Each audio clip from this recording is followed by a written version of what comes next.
children were located safe after being taken from the homes after heinous crime were committed.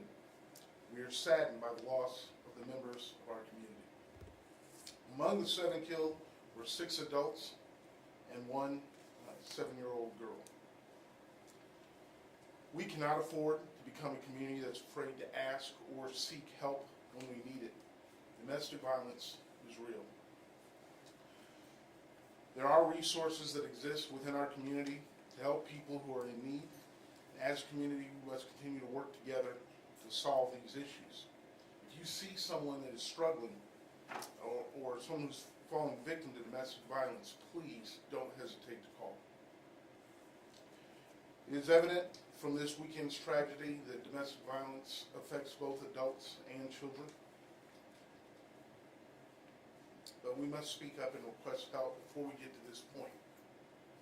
In the other cases, it was mostly involved conflict resolution or an inability to deal with conflict resolution. We see that far too often. I would like to personally thank the dedicated men and women of the IMPD who searched our city for the alleged suspect and located that suspect.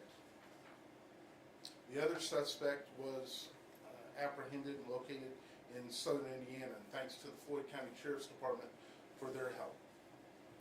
I would also like to thank the community, though, for calling in with tips and working with our department. We could not have solved this case without you. As I've said numerous times before, I believe the solution to the violence in our community is for us working together. That means the police, the community, prosecutor's office, and the court system.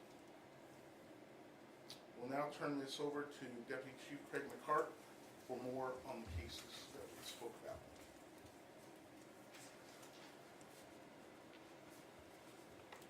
Good morning. First, I just want to reiterate real quickly that our hearts certainly go out to the victims and family of the victims in these cases, and we're certainly frustrated and disappointed as we continue to see this kind of violence. So I'm going to give a quick summary of the cases, the homicide cases that we've experienced over the weekend. Please know that I will have a time after I'm done for you to ask questions. There may be a lot of questions that I'm not able to answer, but I will certainly answer everything that I can. The first homicide that I'll speak of happened Saturday night, March 13th, at just a little bit after 7 p.m. at 44 in the 4400 block of Lick Ridge Court. Officers were dispatched to shots fired at that location. There were also witness reports of a possible suspect leaving that area with a child. And so officers arrived on the scene. They found an open door. They checked the apartment, and they found a deceased female inside the apartment.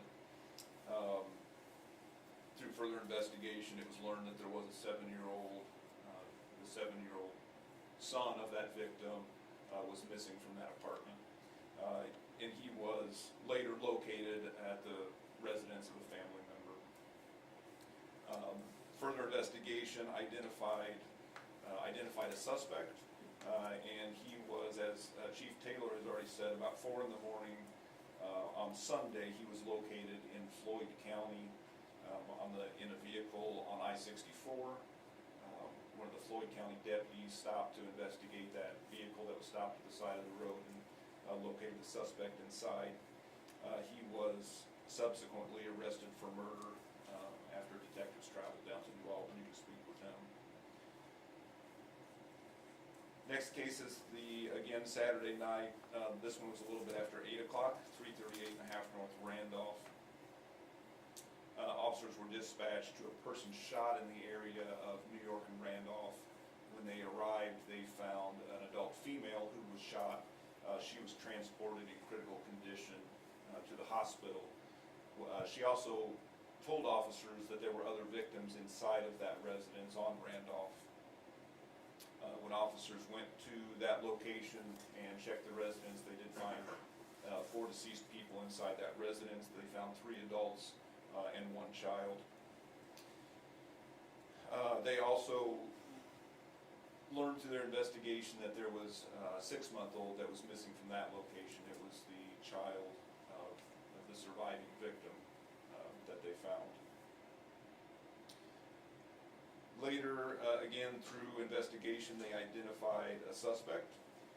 They tracked this suspect. He was later located inside a residence, hiding in an attic. Our SWAT team searched a warrant at that location and located him in the attic. He was brought to homicide, and he was later charged with 4 counts of murder, count of attempted murder, and 1 count of robbery. Obviously, we will be reviewing all those charges with the Marion County Prosecutor's Office, and they'll make those final charging decisions. This morning, the violence continued this morning. Approximately 1:15 this morning, we had another run in the 2300 block of North Harding, referenced several people shot. Officers arrived at that location. They found 4 people who had been shot. One of those was deceased at that location. So far, what we have on that investigation, it appears that there was a fairly large house party, and some sort of disturbance broke out, resulting in gunplay. And then there was also one more person shot who showed up at another local hospital, who we believe may have been connected to that incident on Harding as well. Lastly, this morning at 7200 East 82nd Street at the Super 8 Motel, officers got a report of an injured person, trouble with a person at that location. They arrived and they found a male who had been shot. He was transported to the hospital and later died at the hospital. Both of these last 2 investigations are very, very new, and they're ever-changing, so we don't have a whole lot of information on that. Again, it appears that there was some sort of disturbance in one of the rooms at that location that resulted in the male being shot there. Before I open it up for questions, like Chief Taylor, I just also want to thank the detectives, the homicide, violent crime detectives, our SWAT team members, and crime lab, who did such an excellent job this weekend. These men and women really have had a rough year the last year, but particularly this weekend has been tough. But they continue to go out there and seek justice for these victims and their families. And so a big thanks to them. And also, we couldn't do this without the community and with the community's help. So we also thank them in the help for these quick arrests. And like I said, we will be working with the prosecutor's office moving forward as we finalize the charges against the 2 arrested suspects. So if you have questions now, I'm happy to answer what I can for you. Any suspects in the 2 homicides this morning at Harding and at Super 8? Any suspects? Yeah, we're too early to really say if we have anything. We're still sorting out all the players in that and what exactly their involvement is. So we're talking to witnesses. They're still talking to witnesses upstairs right now. So I can't really say that we have any suspects in that just yet. Can you tell us the relationship between the victims at North Randolph and the suspect who was arrested? So he was the father of the child of the surviving female. So the 6-month-old that was missing was a child in common with that surviving female. Did he live at that residence? Was that his house? I don't believe he stayed there all the time, no. This first, when Randolph and Lickridge both involved with obviously domestic, can you talk about the motives behind what set off the domestic violence in these cases? We just know that there was an argument there that escalated to the point where he pulled out his weapon and started shooting everyone there in the home. Involving stimulus check anyway? I'm sorry? Did it involve a stimulus? I can't confirm that. I mean, there's been some speculation on that, but I can't confirm that. Have there been previous incidents alleging involving domestic abuse with these individuals and or those addresses? I am not certain. On Lickridge, I'm not certain. I do believe there at least was one other report on those involved on Randolph. Did the two suspects arrested, did they make any statements? If so, what was the content of those statements? I can't comment on that. The suspect on Lickford has an ICE detainer. Was he in the country legally, do you know?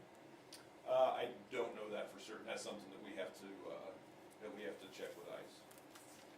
If you look at the domestic violence homicide numbers since the pandemic started, they're alarming. It's crazy to see the increase. From your perspective, when you just look at the sheer numbers, what's running through your head and what do we do next? How does the community move on from this and go from here? Well, I think, it's been said over and over again by a lot of different people, obviously. There are a lot of stressors that nobody has really ever experienced before as we've gone through this pandemic. So there are many more stressors.